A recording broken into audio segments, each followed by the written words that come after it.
Hi, I'm John Cooke. I'm professor and chair of the Department of Cardiovascular Sciences here at Houston Methodist Hospital and also director of our Center for RNA Therapeutics.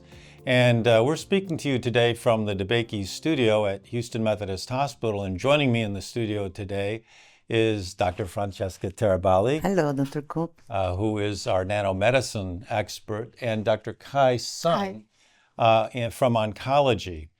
And today, we're going to have a discussion about a new initiative here at Houston Methodist Hospital to create a truly transformational therapy for women with triple-negative breast cancer, and ultimately we hope for all people with cancer, right?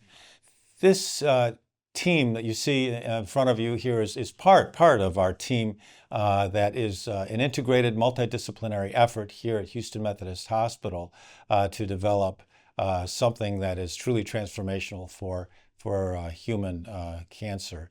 We're in the Texas Medical Center, which is the largest medical campus in the world. Over 100,000 people come to work here every day at the nearby hospitals and universities. And here at Houston Methodist, we have this integrated multidisciplinary team of superb clinicians and scientists, oncologists, nanomedicine experts that are developing a triple-negative breast cancer vaccine. So we're going to hear more about that from my colleagues. Dr. Sun, can you tell us a little bit about triple-negative breast cancer?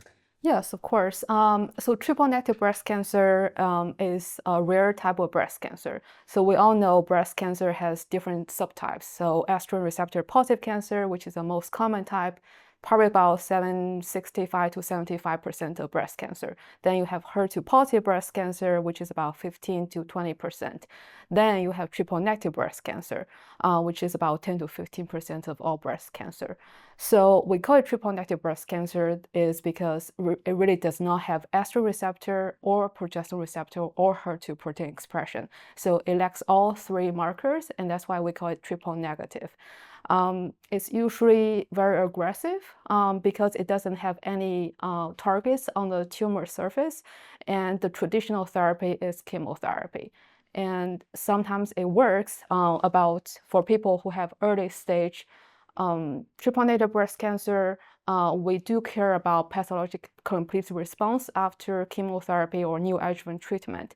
So for chemotherapy, it's probably about 40 to 50% of those patients, they will achieve pathologic complete response. So you can see about 50 to 60% of patients, they will still have residual disease after cancer treatment, after surgery, and those patients are really at high risk for developing cancer metastasis and eventually mortality afterwards. So that's the group of patients that we really want to develop a new therapy for, those patients that have triple-negative breast cancer and have residual disease. Mm-hmm. We want to develop basically a neoantigen cancer therapy against that recurrence, against that progression of the disease. Mm-hmm. Absolutely. So what we're doing is we're working with Dr. Kai Sun and the oncologists and with Dr. Francesca Taraballi to develop an mRNA vaccine against the triple-negative breast cancers.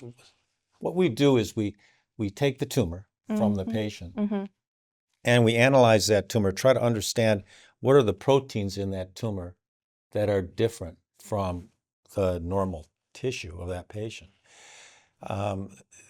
That information then we give to Dr. Jimmy Gallagher, who's a brilliant protein engineer who's working with us. Dr. Gallagher looks through that information and comes up with a sequence for the vaccine. He passes that sequence to us in the RNA core, and we generate the RNA for that encodes those antigens. They're neoantigens. They're the tumor proteins that are different, or portions of the tumor proteins that are different from the normal tissue. So that's what we're targeting. We're targeting those neoantigens, those abnormal tumor proteins, with our vaccine. Well, the RNA itself is not useful unless it's encapsulated. So then we hand the RNA over to Dr. Taraballi, and she encapsulates it. Tell us what you do when we're done making the RNA and we hand it to you. Tell us what you do with it. Absolutely. That in general, nanomedicine, actually, we see in the literature a lot of nanomedicine approach for triple negative breast cancer, just because we don't have a target. So the fact that this tumor cannot be targeted, we have to come out with these vaccine ways. So developing a therapeutic that don't target the cancer, but target what the cancer produce in order to elicit the power of our body to fight the cancer. To do this, we have two tools, the mRNA and the vehicle of mRNA, because mRNA works so well, but it works so well because it's metastable.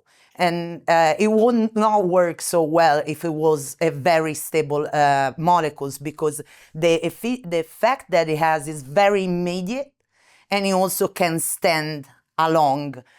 And so with the vehicle, what we do is basically build a sort of structure to this mRNA in order to stabilize the mRNA and deliver this mRNA where we go, how we want. Mm-hmm. It's a little bit different than normally formulation of like drugs that we are in mind when we approach to chemotherapy, because it has a different PK, is a different approach, because before this type of tools were using in a different setting, we're using in more the classic nanomedical approach.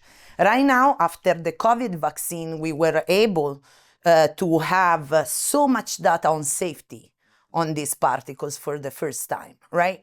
And so with this data on safety, we are sure that now we have a tool that will allow us to deliver in human mRNA, an efficient mRNA, in order, in this case, to produce a vaccine, which is a more therapeutic vaccine, right, rather than our idea on infection disease. Would it be fair to say that the lipid nanoparticle is like a little tiny oil bubble that you're encasing the...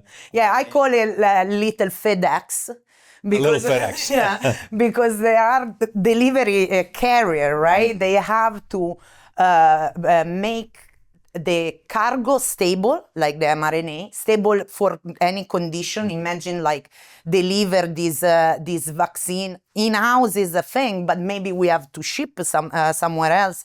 And this is one of the peculiarity of LNPs that maintain the mRNA stable and active in a storage condition in order to be easily translated. Now, my understanding is that the lipid nanoparticle, that little oil bubble that encapsulates the RNA, is protecting it from degradation. And also, it gets it into the cell. How does that work? Tell us. So basically, what the cargo does that is a little bit different than normally excipient that we use in pharmaceutical formulation is that since that is made basically by the same entities that the cellular membrane is made of, which are phospholipid or lipid in general, it can enter very easily in the cell target.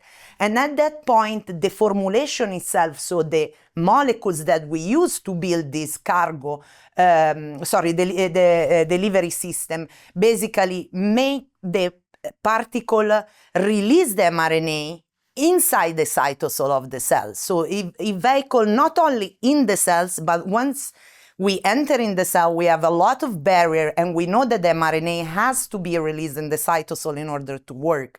And actually, these particles do also this work. So they vehicle the mRNA from the injection site, so either IM or IV, to the target cell, to the target organelles inside the cell in order to deliver the mRNA to be translated and efficient at that point. So that's really interesting. So the lipid nanoparticle, it's like a little oil bubble that protects the RNA, that carries it into the cell, and then once inside the cell, it releases the RNA into the cell. So the RNA can then do its job, which is to produce a protein. And that protein that's encoded in the RNA that we're delivering is basically the neoantigen for the cancer. And what happens then is that neoantigen, that peptide, gets processed and it gets displayed on the surface of the cell so that the immune cells, the white blood cells, can see that antigen and then come to recognize it and then attack the tumor. How is it that tumors evade the immune system to begin with? Why do we need a vaccine? Why do we need a vaccine? Yeah, so that's a very good question. And I always tell my patients, right? So everybody sitting here probably has some kind of cancer cells. And some people develop cancer, but most of people do not, right? Because those people, we have strong immune system. So we can detect those foreign body, which actually are cancer cells, and actually destroy them. So my immune system right now, hopefully, is clearing away cancer cells. It's very strong, right? It right. is. Yeah. But for cancer patients, their immune system, for some reason, they cannot really detect those cancer cells. Or the cancer cells actually learn to be really smart. They kind of disguise themselves, right? So our immune system can actually not detect it. So, and that's actually how the immunotherapy works. The immunotherapy is not traditional chemotherapy. It's actually a medication that really activates our immune system again, so that our immune system can recognize our cancer cells and then start attacking them. So you still have the soldiers, which are our immune system, but you need something to tell our soldiers that our enemies are right there. So the soldiers can actually start attacking them. So that's what immunotherapy is.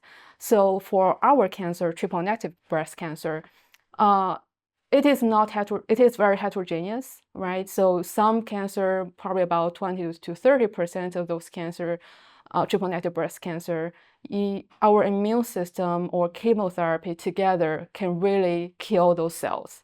But then you have what we call immune desert, that you don't have soldiers, even your enemies are there, and nothing really works because you don't have the soldiers. So immunotherapy by itself, what we call it immune checkpoint inhibitor, if you don't have soldiers, you are not going to really activate anything. And soldiers, those are the white blood cells that are... The T cell, the white blood cells, right? So that's where I think the cancer vaccine is really promising, because you are basically telling our immune system that, hey, I'm going to introduce some of the enemies, and the soldiers maybe can recognize them, and we're going to call some soldiers to help and wake up our system.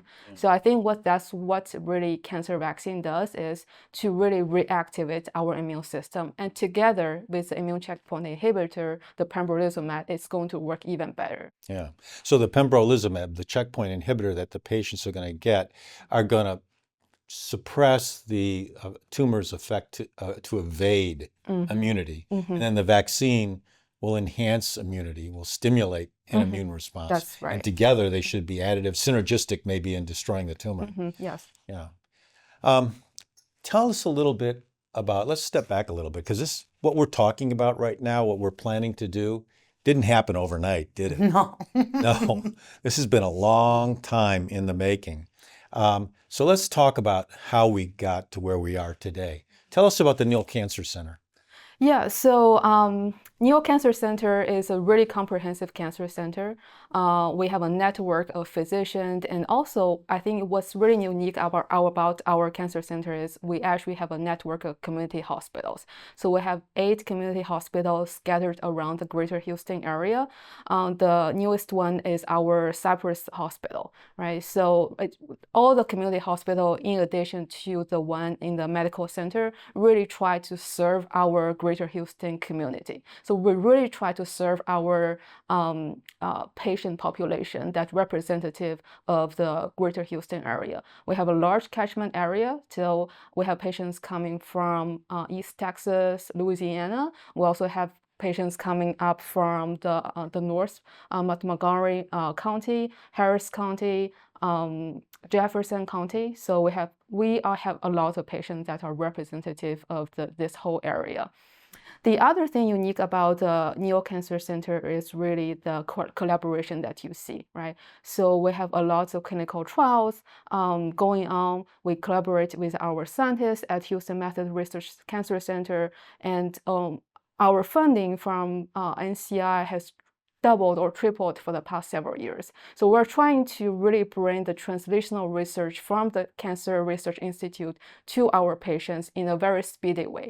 So we have investigator-initiated clinical trials that are ongoing, and we have seen patients who were diagnosed with metastatic breast cancer, and they've been cured for basically for the past 5 years, and that's never been seen before.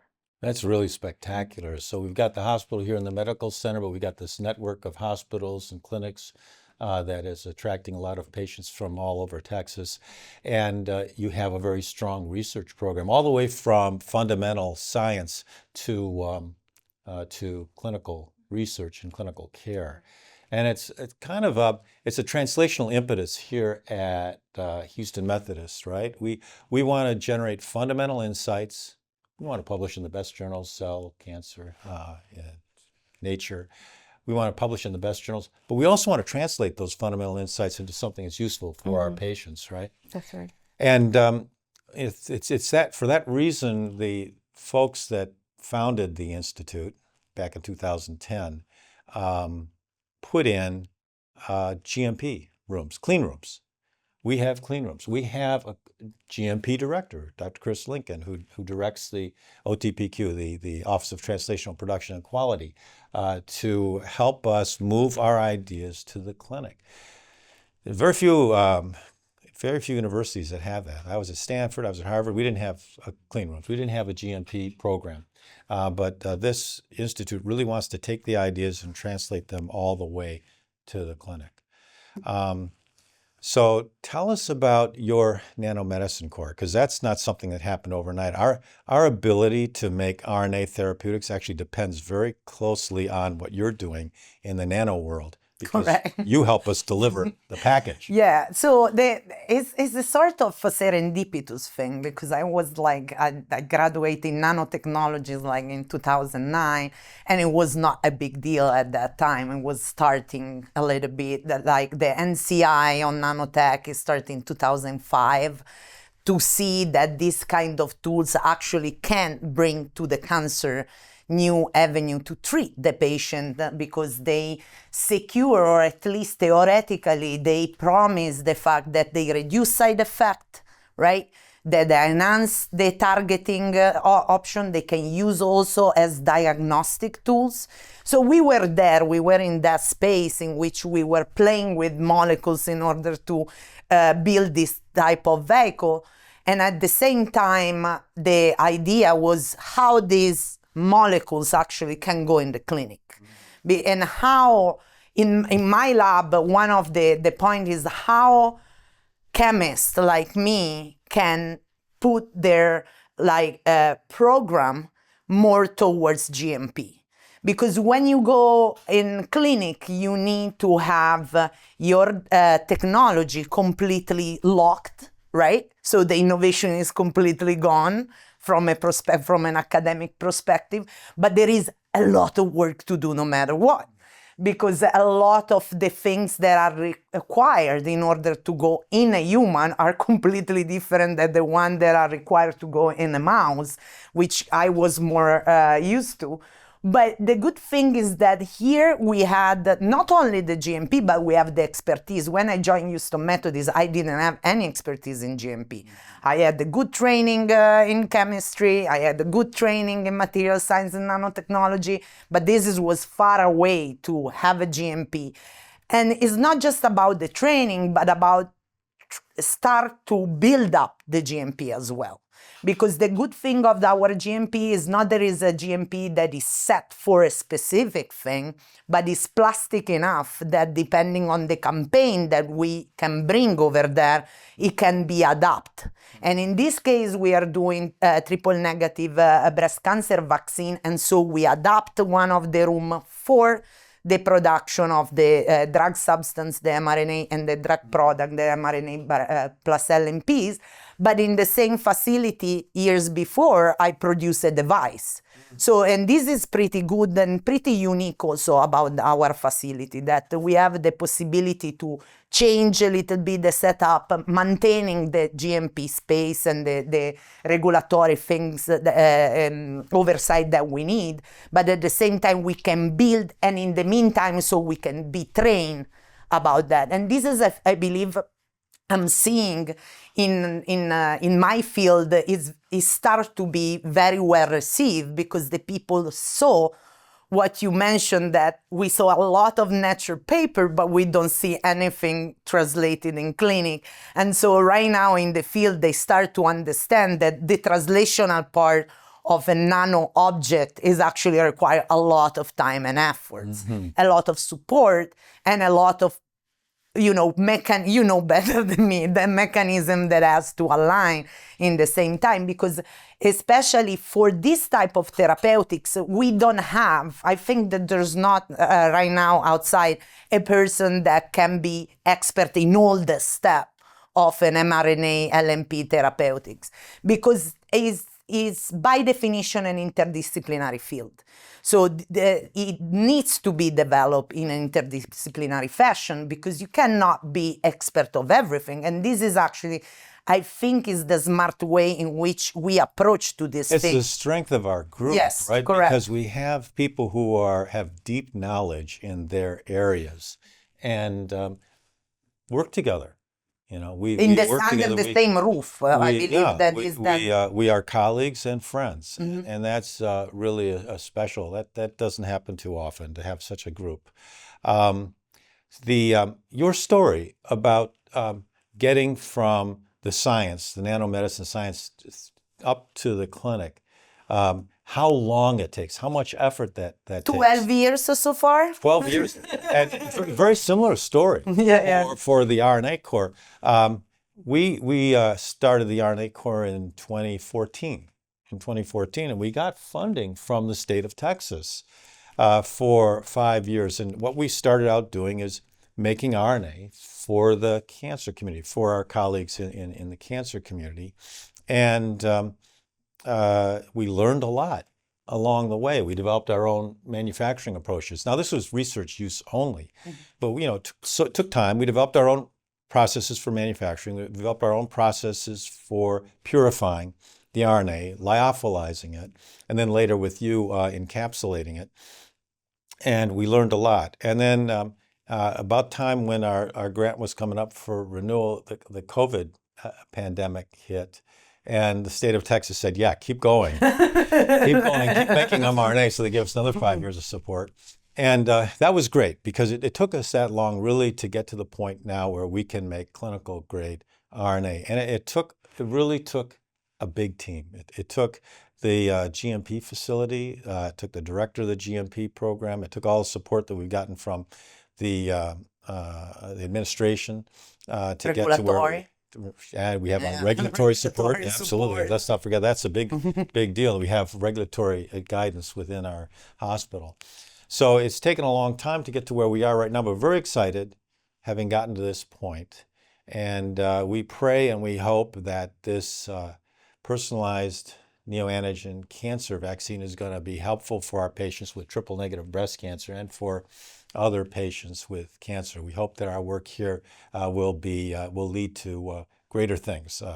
And also, like in everything and in everything regulatory, when you've done something like this and you finally can hit the clinic, then what we develop basically is a pipeline. That after triple negative breast cancer will allow us eventually to go over different type of cancer, different type of disease, because this is a platform rather than one drug of chemotherapy, because we can plug and play depending on what are our target. Yeah, absolutely. I think that's the concept that we're going after, right? Because triple negative breast cancer, we see a lot of those patients. We have a lot of those patients we can enroll in a clinical trial. But we also have other types of cancer that are very similar to triple negative breast cancer. For example, pancreatic cancer, right? So it's very immune desert. We don't have a lot of immune cell infiltration into the pancreatic cancer as well. So that will be also a very good target if we move forward with other type of solid tumors. And then you also have other really hard to treat cancers, or those cancers that have immunotherapy approved already, but people develop a resistance to immunotherapy. So for those patients, if we do the cancer vaccine, maybe we can reactivate your immune system and then make the immune checkpoint inhibitors work again for those patients. Beautiful. Yeah. I'm glad you mentioned that, because there are data suggesting that personalized cancer vaccines, mRNA cancer vaccines for pancreatic cancer can work. Data coming out of Sloan Kettering with BioNTech vaccine. And then there's also work coming from Moderna with, my understanding is with a melanoma vaccine. So I think we're on target for a novel therapy for cancer. That's very promising. Yes, absolutely. Melanoma, I think people are not that surprised because melanoma is always a very hot tumor, right? But for pancreatic cancer, anything that works is just amazing. And then when you look at their study results, it's not just like 2 weeks of extension or survival benefit. There's a huge gap between the survival of those patients who responded and those who did not respond. Right, that was amazing. So 16 patients were treated in that study, and they all got treated with the neoantigen therapy that BioNTech made. Now, the interesting thing was that the 8 patients that had an immune response, they had a recurrence-free survival that was so much better, like you said, so much better than the patients that did not have an immune response. But here's the interesting thing. I mean, all the patients got the vaccine. Only half of them had an immune response. And of those patients that had an immune response, they only reacted to a few of the neoantigens that were generated. Now, I think that we can do much better than that, because I do believe that we have with Jimmy Gallagher, someone who can make better vaccines, and he has for infectious disease. 6 of his vaccines are, being looked at for licensing, because he is making a superb vaccines. He's learned things with his protein engineering about how to make an immunogenic antigen, make antigens more immunogenic, and make them processed properly by the cell so they're displayed properly. Then he has the tools to measure, to test, to see if the antigens are being properly displayed by the MHC complex and are going to generate a good immune response. So I think, we've got a better approach, and we've got an integrated team, and we're right here in the hospital taking care of the patients. This is, I believe, is the strength that we have in comparison to other centers in general. This is a personalized cancer vaccine. It's not, there are cancer vaccines, they are now in clinical trial, but this is personalized. It means that the patient arrives and is being seen by Dr. Sun, and then we develop the vaccine for that person. And this is we can do only because we are inside the hospital that has everything to do that. Also, there's Sloan Kettering, they don't have the GMP, they have to outsource the part of it's production. BioNTech that made the vaccine for them. And this personalized type of therapies actually benefit of an institute like ours inside the hospital, because it's basically done all in rotation, and we fabricate basically as a point of care the medicine for our patient and only that patient. It will be very difficult to scale this concept in a big pharma, for example. Absolutely. I want to highlight something that you said and then ask Dr. Kai-Sun to comment on it, because she knows more about it than I do. But you said personalized cancer therapy, personalized neoantigen therapy. And that's important because every tumor, my understanding is every tumor is different. And even when a tumor recurs, it's different again.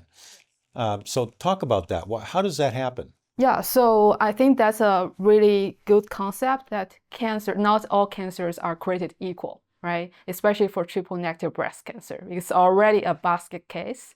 And in those baskets, you have good responders and you have those bad responders. And within those bad responders, you have so many different reasons why they did not respond. So a personal vaccine basically enables us to really look at each individual's tumor and identify what is really causing that tumor to not respond to our treatment. And I absolutely agree with you. We have a better algorithm that the antigens that you really pick really matter the most in this concept, because you want to pick up those new antigens that actually can cause the most immune response. So once that happens, we will inject those vaccines back to our patients, and then the immune response we get will actually have a better result for our patients. Anything to add to that, Dr. Taraballi? No, what I'm saying is like I'm always amazed about how this interdisciplinary group came together. We came from different departments. All of us is coming from different departments, but we have an expertise that actually can make one solution for one application. And I think that can happen only at Methodist. I didn't see so much collegiality between the department inside the hospital and inside the research institute. I don't think this has been done anywhere else. It's only at Methodist that we're doing this, right? And you're right, the time is really essence for those patients, because those patients will receive neoadjuvant chemo and checkpoint inhibitor, and then once we get the tumor out and then sent to Dr. Gollihar's lab, and we have probably about 6 to 8 weeks for us to get the vaccine made and then put that back to our patients. Correct. So within this very short period of time, we just don't have time to outsource the manufacturing of the vaccine. So everything is made at Methodist. It really gives us the best chance to deliver this new technology and also new treatment to our patients. Mm-hmm. Well, with all of that, we were able to go to the FDA and present our proposal for a trial of our personalized neoantigen cancer therapy with pembrolizumab treatment. And we got approval to go forward. The FDA wanted us to develop a few more assays, which we're in the process of doing. But we're just about ready to get started. But let me turn to you and ask you, Dr. Sun, where do you think we're going to be 3-4 years down the pike here at Houston Methodist and generally in the field with personalized cancer vaccines? Yes. So as you said, we already got FDA, the investigator-initiated IND approved. So once we have our GMP production ready, I think probably later this year, I think we're targeting maybe the last quarter of 2025 to actually start our phase 1 study. So the phase 1 will be a very we'll enroll a few patients, and it's basically to look at the safety and also really find the dose that we want to administer to the phase 2 more patients, right? So I would believe that by the end of 2026 or early 2027, we should be actually able to really open the phase 2 study so that more patients will be enrolled on the clinical trial. And once we have the positive results from phase 1, I would just imagine like other physicians that specialize in other solid tumor types, they probably will also be very interested in doing vaccine in other types of cancer. So I would just probably in 2027, those studies or concepts will actually start coming up as well. Wonderful. That sounds great. And maybe I'll turn to you next, Dr. Taraballi, to tell us about, okay, so we've got a timeline right now with our current technology. What developments are going to occur in the lipid nanoparticle area that are going to enhance the vaccine? What do you think is going to happen there? Right now, especially from the pandemic, the field literally exploded. So, and they usually break between what is happening at basic science and what happening in the clinical science is getting shorter and shorter because the field is literally pushing a lot with new solution that goes even better than what an mRNA LNPs show in clinic, of course, we are all in preclinic. So we're gonna see more likely the new construct of mRNA, like self-amplified mRNA or circular mRNA, can start to see more presence in clinic in order to tackle maybe different type of kinetics of action that right now that we don't even know. But the field is growing so fast that I expect that most likely in 2027, so in the next decades, we will have so many new personalized solutions for the different things approved at the level of FDA, because indeed the FDA already approved some of the genetic intervention that we see in different type of diseases which are not cancer. So I really think that the field is gonna go in that direction, because the preclinical, all the phase 1 they are starting right now with mRNA, most likely they will give us also direction, right, to what is really working, what is not, and so what is needed at the clinical level and can be pushed. Right now we have, it's like to be in front of a ginormous set of colors, and we can use, and we know that these colors works. But what I expected most likely in the next 5 years, because this is what the field changed a lot in the last 5 years, most likely in the next 5 years we will see more solution in the market. Yeah, and I think also the mRNA itself is going to improve. We're learning a lot about mRNA structure, and we're making better constructs. So mRNA doesn't have a very long half-life, as you pointed out, maybe a few hours, maybe more than that, not much longer. But now we have circular forms of mRNA. So Dan Kiss in our department has developed a circular form of RNA that lasts longer and produce more protein. So a vaccine like that could last longer, and maybe we wouldn't need to give it as frequently to the patients. So that would be good. Less jabs and less visits to the doctor. In addition, we've got Ewan McCrae, who's making something called RNA origami, which is RNA with a lot more structure. And it also is more persistent, has greater translational efficiency. It gets turned into protein for a longer period of time.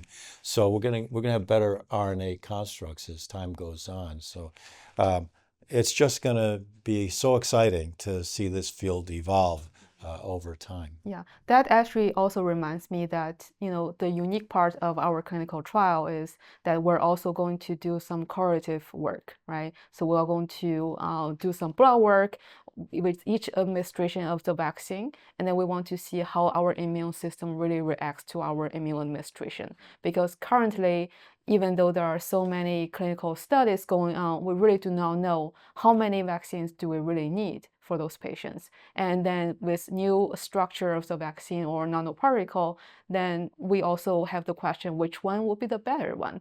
Or how are you going to design a clinical trial in the future to really compare this one with the other one? So all the correlative works hopefully will provide some insight on the future clinical trial design. Well, I want to thank my colleagues, Dr. Kai-san and Dr. Francesca Taraballi, for joining me today. It's been a really interesting discussion about our personalized cancer neoantigen therapy plans here at Houston Methodist.